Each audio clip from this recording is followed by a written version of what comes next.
When will Russian oligarchs turn against Putin?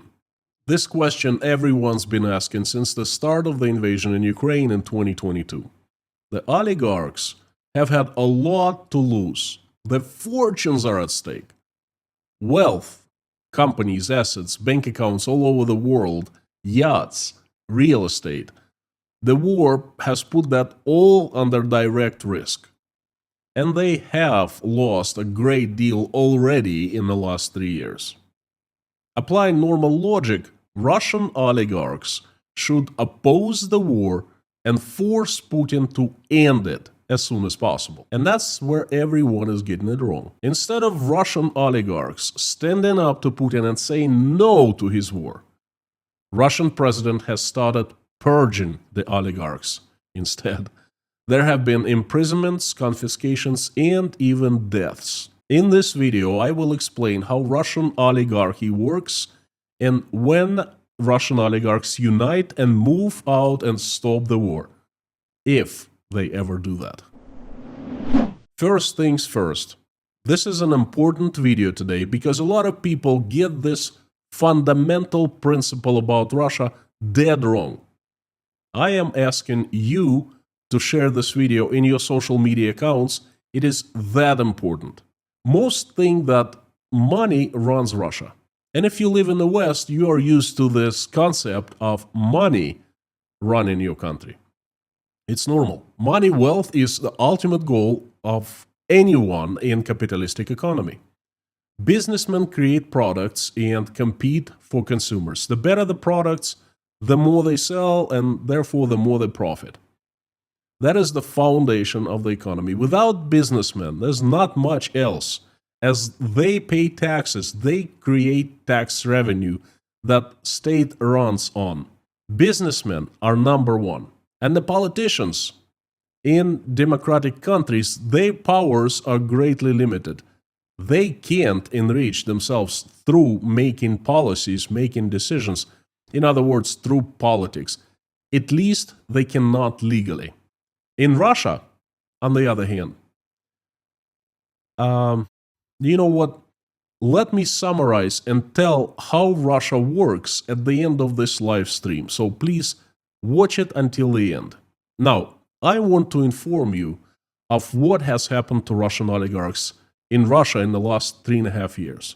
There were a lot of hopes in the West that by applying economic power of sanctions, the West would make the oligarchs hurt financially. Therefore, they would apply pressure on Putin to stop the war. It was a very popular opinion in the early days of the invasion. Now, this is July 2025, where many thousands of sanctions and 3.5 years later, and let's look at what's happened to Russian oligarchs. Just a few words of who Russian oligarchs are. It is really important to understand if you want to understand today's situation. All Russian oligarchs are nouveau riche, the French term for the new money. There is no old money in Russia. The country was born on August 21st, 1991, and absolute most people, except for very few, started fresh from the same position. And some Russians were running faster and smarter than others, and they got the ultimate prize, money, the riches. Those few Russians became the oligarchs. That's the term was coined in Russia in the early 90s. The recipe was fairly simple: to get ownership of large corporations built and previously owned and operated by Soviet state, and start using them, generating cash flow and, cashing in. The schemes how to get those corporations, how to privatize, were quite numerous and different. Some were legal and some were not. First oligarchs had very different background. I'll just give you a few examples. Mikhail Khodorkovsky was a politician, one of the leader of Youth Communist Party. Vladimir Gusinsky directed theater plays. Boris Berezovsky, the man behind Putin, was a mathematician, a scientist. Roman Abramovich was a nobody, a decommissioned soldier. And the list goes on and on. Well, by the year 2000, the oligarchs were running Russia. They were calling the shots. They transformed money into power, just like everywhere else in the world happens. They made big decisions. To make Vladimir Putin the president of Russia was a collective decision by a group of a few oligarchs. Then everything changed. Well, Vladimir Putin started changing everything. Slowly but surely, he started taking the power back from the oligarchs. That was a very slow process at first, but Putin is smart and consistent. Fast forward to 2022, and before the start of the war, they were very few of the old Yeltsin era oligarchs left, with money and alive. But only those left who bowed to Putin. Those oligarchs, the powerhouses, the strong ones, the strongest, they didn't bow. And they're not too well now. Mikhail Khodorkovsky served 10 years in maximum security prison and had all his assets stolen. Vladimir Gusinsky was arrested, spent 3 days in jail. He got scared and he forfeited all his assets, including this wonderful news channel, independent channel called NTV, to Vladimir Putin's people. Then he fled Russia. Now he is living in exile, forgotten by all. Boris Berezovsky, the man who actually installed the driver behind the installation of Vladimir Putin as Russian president, well, he had his assets seized almost immediately after Vladimir Putin became the president. He fled to the UK, and after a few years, one day he was found dead, supposedly taking his life, but there are questions about that. Vladimir Vinogradov, another oligarch, dead, long dead. And I can go on with names, but I think at this point you get the idea. The list of the oligarchs has grown tremendously since the year of 2000. Back in 2000, there were just couple dozen of oligarchs. And according to the Forbes, there are 125 oligarchs having political connections. By oligarchs now, I call the billionaires, $1 and over billion. Most of the oligarchs are those with a background in the special services, in the military, or in the secret police, KGB. What's happened? Well, over the years, Vladimir Putin conducted the great redistribution of wealth in Russia. The oligarchs are those who loyal to Putin and those who own their riches under certain conditions. What the conditions are, not too many people know, and I don't know, I can only guess, but they could be getting percentage from all incomes, from money, all money flows, or willingness to transfer all assets to a different owner when required, when there's a call from the Kremlin. Things like that. So I call them the conditions. Let's jump to 2025, but before that, I'd like to take this opportunity and thank you, everyone who is a part of Inside Russia community. Thank you for watching, liking, commenting, sending messages, prayers, and sending your love. Thank you for the coffees you bought me at buymeacoffee.com, for Patreon, PayPal. I give you my promise that despite being demonetized by Google and not earning anything from this channel, I continue to stand against Russian government, against unfairness, against the war, and continue telling you the truth. You have my word on that. Thank you from the bottom of my heart. Now, what's happened to the oligarchs since 2022? A lot. This is July 2025. About 18 months ago, rumors started circulating that there was a list of 750 companies, Russia's richest and most profitable companies up for confiscations. 750. And most of those companies belong to the oligarchs. Now, this is July 2025, and 129 companies out of 750 have been in big trouble. They are either under investigation or they have been confiscated already and transferred to new owners. I'll just give you three recent and perhaps largest examples.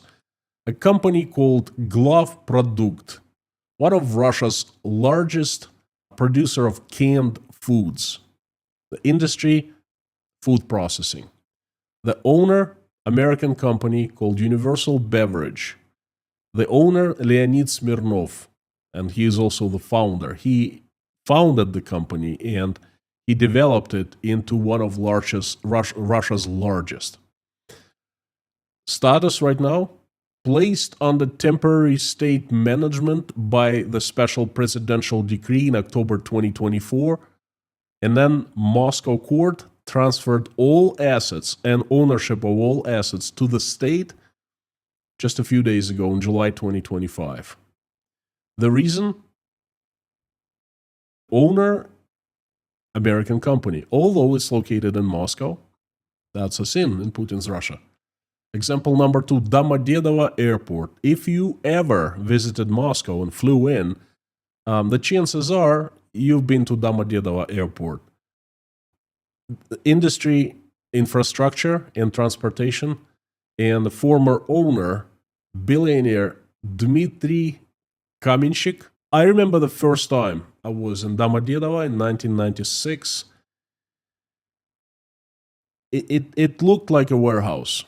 A large warehouse with nothing in it. Literally nothing. It was a very inconvenient is not the right word. It was a piece of crap airport. And if you visit Domodedovo Airport now, you will find a state-of-the-art airport, state-of-the-art facilities. Dmitry Kamenchik is the driving force behind the transformation. In June of 2025, Moscow court ruled in favor of the state to seize Domodedovo Airport, citing alleged embezzlement and, foreign passport holdings as justification for this decision. Foreign passport holdings. Yes, Kamenchik does have 2 citizenships other than Russian. That Russian state considered a reason strong enough to actually steal the property. Now, example number 3, Yuž-Ural Zolota. Gold mining industry, Russia's 4th largest gold mining company. The charge? Transfer of the profits of overseas. In just 7 days in July, the state moved in, arrested all the bank accounts of the company, and in 7 days, the court seized the assets, stole it from the rightful owner, and transferred it to the state. The charge, transfer of profits to overseas. The charge is absolute bogus because imagine this, the rightful owner was earning profit and paying taxes from that profit. Absolutely transparent, clean, honest money. And that he would take that money and he would transfer it to Cyprus, to Switzerland, and to other countries to buy properties there. It's not illegal. It's perfectly legal and normal in old Russia. But this is 2025, and Putin's Russia, the fact that in the years past, the owner transferred money out of Russia, it's the charge big enough to steal the company. They officially said instead of increasing workers' salaries and reinvesting into the mine, the owner was moving his money to out of Russia. Again, all taxes paid. There's no embezzlement, there's no tax eviction, nothing. Basically, he moved his personal funds, and that's considered a crime in Russia. Well, the owner was trying to flee Russia, but he was not allowed. He was banned. He was basically taken off his own jet plane, waiting for the takeoff. And I believe that something bad is going to happen to him. Now, as I said, according to some data, 129 companies have changed ownership. They are owned by the state now. The examples I gave you, they're the biggest ones. They've been in the media all over, and I can go on with examples. There are 129 of them at this point, and I believe that in the future there will be 750, and perhaps after that there will be more than that. The exact amount of people, current and former owners, oligarchs who own those companies, I don't know. No one does. But they are in hundreds, and they are in trouble. It's looking like it's a hunt for the assets, the new wealth redistribution. There was already one wealth redistribution from year 2000 to year 2022, but what's happening now is redistribution fired by the jet engine and on steroids. Putin is purging old oligarchs and giving their riches to those who prove their loyalty. It's his insurance. The new oligarchs received wealth from Putin's hands and lick his hands.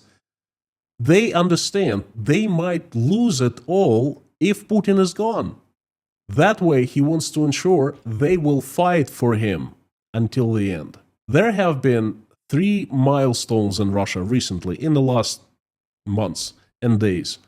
The milestones concern the oligarchs. First milestone, when oligarch Mashkovich was arrested on the 26th of March 2025 on bogus charges. I made a dedicated live stream to that event. Check it out. It's still valid. It's still interesting. You need to know that. That was a clear message to all rich people in Russia. You could be next in line. Mashkovich was charged with embezzling his own money, the charge that no one still understands at this point. The message, everyone has understood the message. The second milestone, when the federal minister Starovoyt was found dead in his car on July 7th under very mysterious circumstances. And I also made a video about that. Please check it out. I'm going to place a link right over here. Even some pro-Kremlin propaganda people are openly telling that the minister was, there was foul play involved. And the third milestone, this is very, very new. This is fresh from the oven, Sergei Matsotsky. You probably haven't heard that name. Sergei Matsotsky fled Russia on July 19th, 2025, just a couple days ago. He defected hours before his arrest. Sergei Matsotsky is a very interesting person. He's an oligarch behind transforming Russian government services digital. He is the right hand of the Prime Minister Mikhail Mishustin. When Mishustin was the head of the Tax Revenue Service, Matsotsky transformed the revenue service into a digital service, and he did an excellent job. Now all Russians pay taxes digitally, and the state knows to every single ruble how much money is spent or earned. When Mishustin became the prime minister, Matsotsky basically got his hands into all Russia's digital services, created, maintained, operated by the state. And at the end, they decided to get him, throw him to prison, silence him, and steal all his companies, all his riches. Well, he didn't design Russia's digital systems for nothing. I'm sure he used backdoors in the system to get an early warning and flee in a hurry. And he's been successful. He got out of Russia just in time. He defected.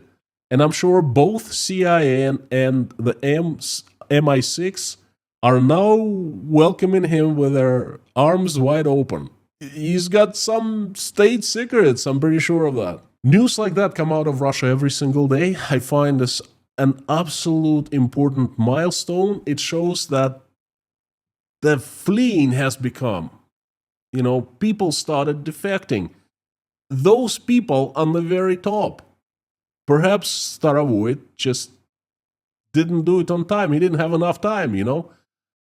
But this is it. This is the point of no return. They started running, and I think we will be hearing more and more cases.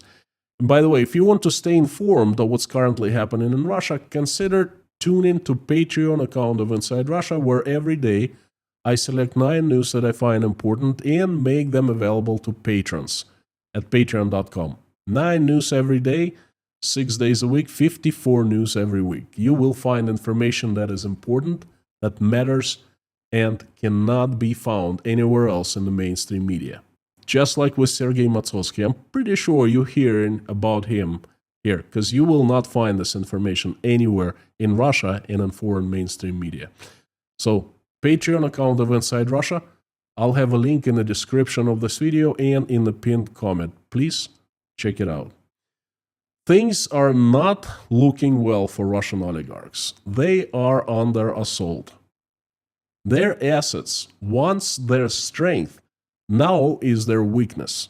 They are targets, powerless and defenseless.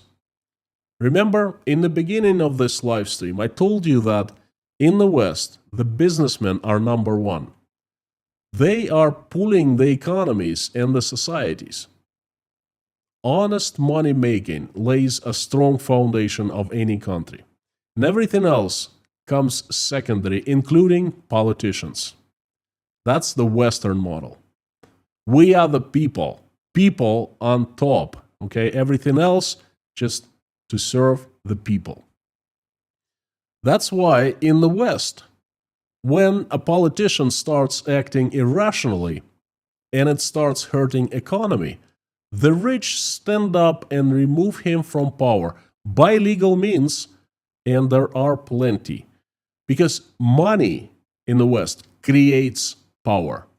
In Russia, on the other hand, power creates money. There's nothing money can do against power. Putin learned the lesson of the 90s well and disposed of those powerful who placed him into the power in the first place. That is why Russian oligarchs will not turn against Putin. They simply can't.